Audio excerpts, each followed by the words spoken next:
folks, it's the day after Warley, which will make it Monday.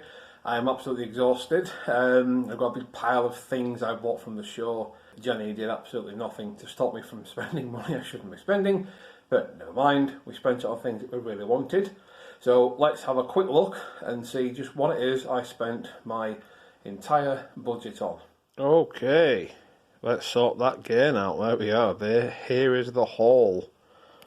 From Warley 2022, folks, we've got a nice little collection here. Really happy with the one I got. Everything you can see here. Eventually we'll have a spotlight at some point in the coming weeks. Episodes of Iron Horse Weekly feature each of the locos, as well as doing a little bit of modelling. Well, what I'm going to do now is just go through each individual piece. We'll start at the top there. So here we have the Humbrol washes, the dark grey and black. As you all know, I like my weathering, and I've always wanted to give them a try, and these were a real good price, 2 bottles for £10, so I had to say yes. So really happy with those. This old school homemade plank wagon, I got this from a vendor at the show, and it was £7. It was too cheap not to buy it.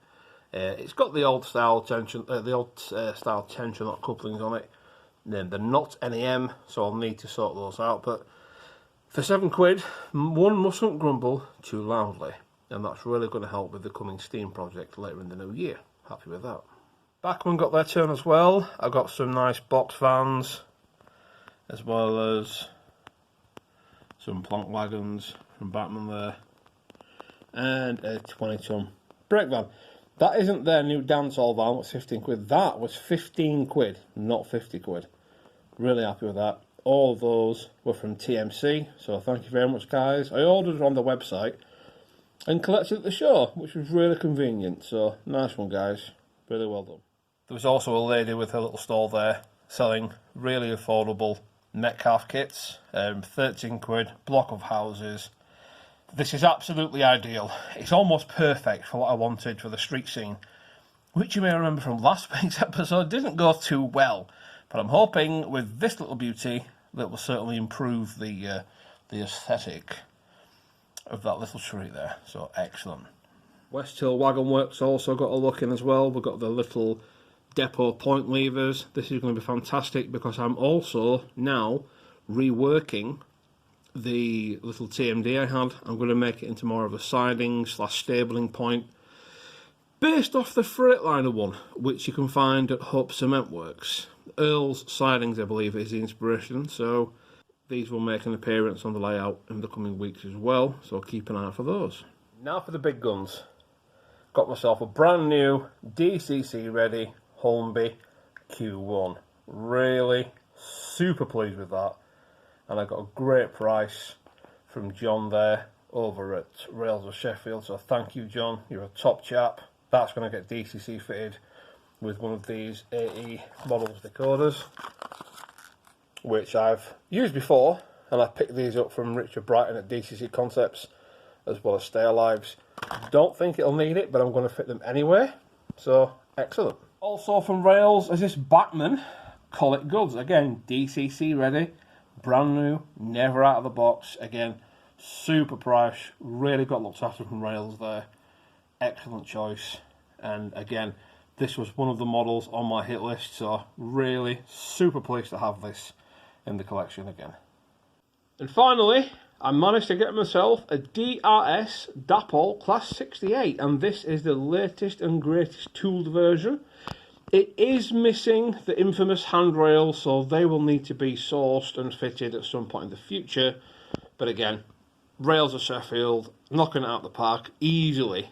From what I could see, the best place at the show to buy locos for brilliant prices. I did look around as well, and that's not to say that there weren't bargains to be had everywhere, but for me, 3 out of 3 really ain't bad, so really happy with that. Excellent work. Now, before I forget, there was a stand right at the top of the NEC by a lone gentleman, a sole trader, by the name of Primo Models, and he does a remarkably beautiful clumps of flowers, 3 different flavours. You've got red, yellow and blue, but what really took mine and Jen's attention was the handmade trees that he makes. They were absolutely beautiful. Now, unfortunately, he didn't have any of the trees which I wanted, but they are on pre-order with him. He's making the next batch. So if you really want literally the nicest trees you've ever seen for double O gauge and even N gauge, so if you want the best trees you've literally seen, give the guy a call, let him know that Iron Horse Railway sent you, and I'm sure he'll do you right, because believe you me, the trees really were superb. And these little clumps of flowers, if you can just see that, they are super detailed. There's no way on this green earth could I make a set of flowers that nice. So for £3 for all those, I was absolutely blown away. And I think Jen is actually making a video this week about the trees, so keep an eye on Jen's channel if you want to see just how nice the trees really are. All in all, super happy with the haul I got there. Keep an eye out for all these beautiful things coming in the future, guys. Oh, and there was one other thing I got as well. Scale model scenery weren't without their moment. I got myself a nice little portable office building or portacabin thing. It's a kit, all laser cut card. I'm going to have a crack at building that. Let's see how we get on with that, shall we? Okay.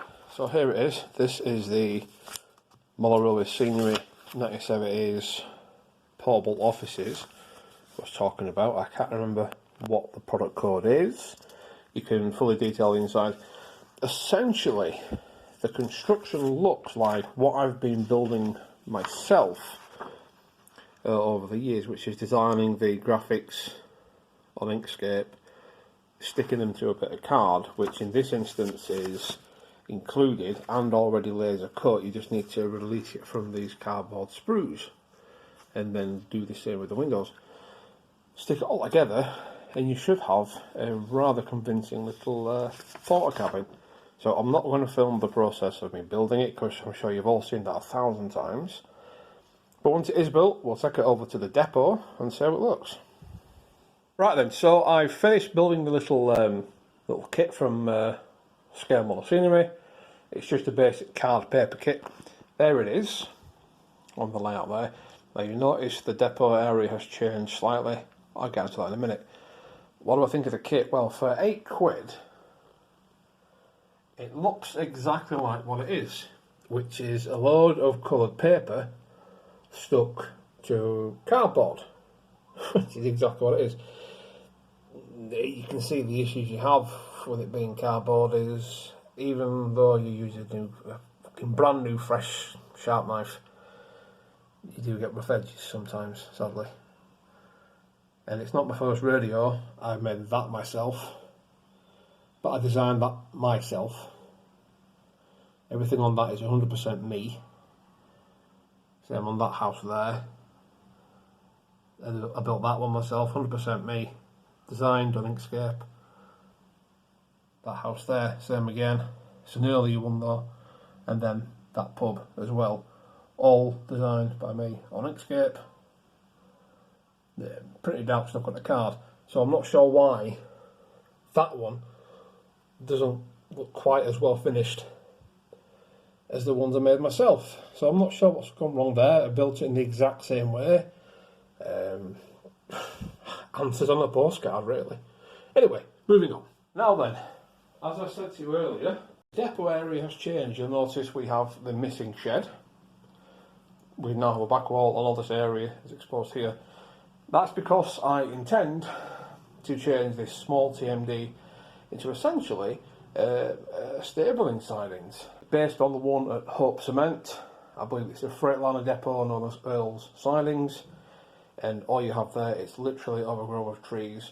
There's a couple of portacabins, which you can see there, and a small refueling depot, and the sidings are used for the stabling of locomotives and rolling stock for the cement works. I'm going to change that slightly.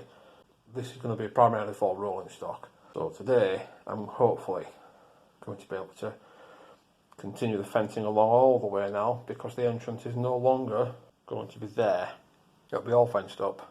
The new entrance will be towards the end there. So I just need to extend the fence a little bit there, and then obviously that gap is to the rest of the world. I'll need to do something with that, make it look prettier, whatever. So, let's see what I can come up with. Alright, there we are. So I've now done a little bit of moving around, ripped up all the old hard standing because the depot I'm basing it on doesn't really have any hard standing, it just has gravel everywhere. Obviously I've got this nice little concrete here, that'll stay, but all these bits here need to be filled in with ballast and surface and what have you. I'm going to paint the join as well, from the road to the depot, because there's a clear line there, that's no good, that needs to be blended better. So that's next on the list. Okie dokie, so it's now the following day and we have got the fencing in place. We have put the ballast down, we have put some flock in place, and we've also put a little bit of greenery and moss. I've also filled in the gaps because this area was a little bit neglected before. I think it looks a lot better now. I've ballasted between the rails, it's all still drying. I have noticed an issue with the pub though. You'll notice that the cowl and corset's roof has come off. I'm going to have to fix that, but I had an idea. I'm going to move the pub and replace it with this. That's a little MDK kit. It's supposed to be a Peugeot garage, but I quite like it. Now, the eagle-eyed amongst you will notice that I've glued the building together and not put the interior in it. That's fine, because what I'm going to do is fog up the windows and have it as an old industrial unit that's for rent or for sale. It's going to give me a chance to really muck the building up a little bit and maybe get a few broken windows in there, boarded up windows, fogged out, whatever. And I like it, yeah, looking good. Going to put the pub behind to give the impression of street behind the main street there. So yeah, I'm going to keep the house on the end there, and I can put the pub there as well. Jolly good, love it.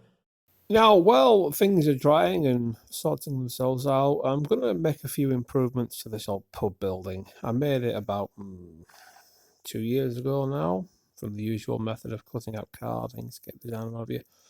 But the roof has come off from being handled and messed about with. So what I'm going to do is cut the windows back out again, reapply them with a little bit of acetate back there to make them more see-through. Cut that little bridge off there so the roof sits flatter, and then put some curtains on the back there. So hopefully we can get this thing looking a little bit more, let's see, up to date.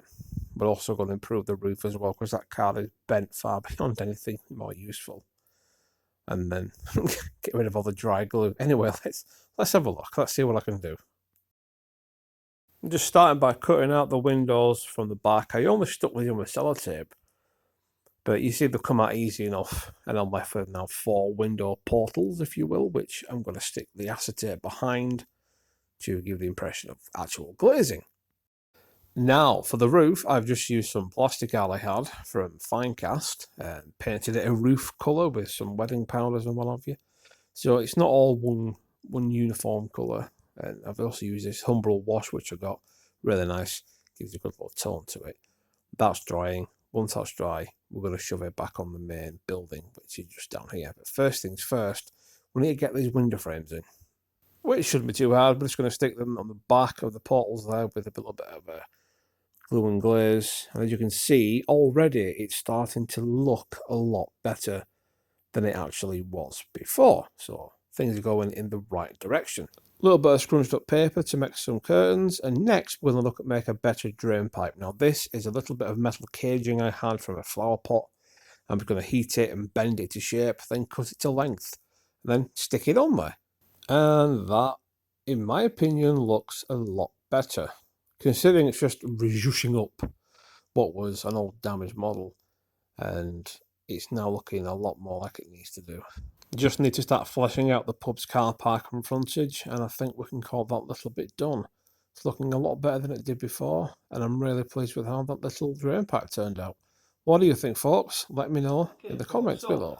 Episode 20 is finally here, and you remember a couple of episodes back I said there was going to be a giveaway for this DCC Concepts multi-power depot.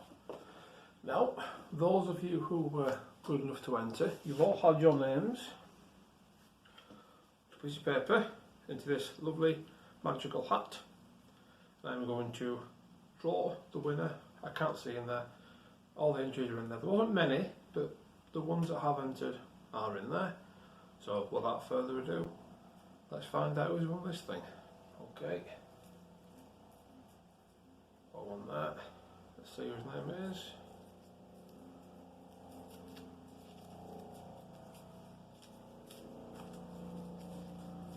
And it is Richard Swiderski.